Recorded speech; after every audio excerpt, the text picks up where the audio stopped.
2025年2月、桜島1ヶ月間の滞在。到着当初は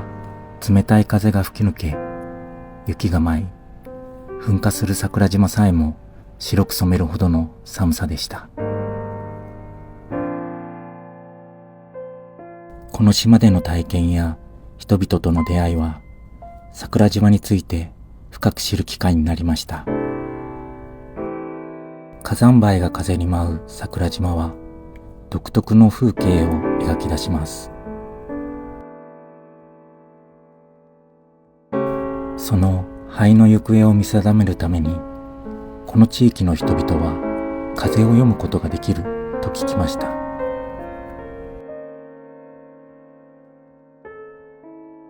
噴火を重ねながらもリセットしては再生を繰り返す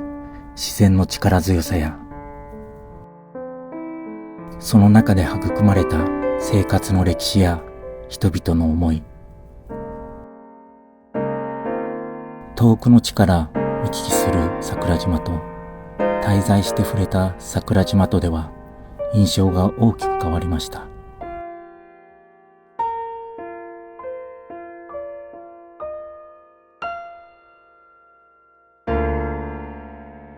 2月の桜島では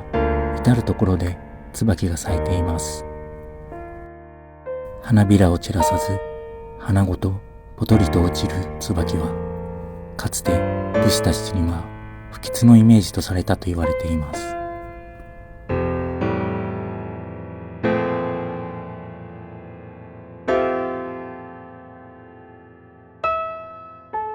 しかし目の前に広がる地面に落ちた鮮やかな椿の花は、まるで地面から直接咲き誇る花のようで、春の訪れを告げる美しい大地に見えました。かつてのイメージとこの目の前の椿の印象の変化を、桜島の再生する自然と歴史の力強さとともに作品の中に織り込みました。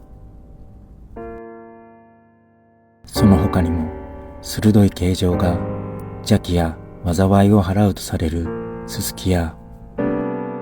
雄大な自然、時代を刻む寺社や街並み、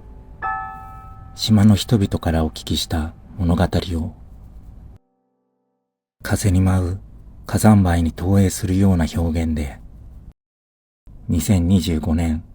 2月の桜島に吹き抜けた風を読むように作品を制作しました。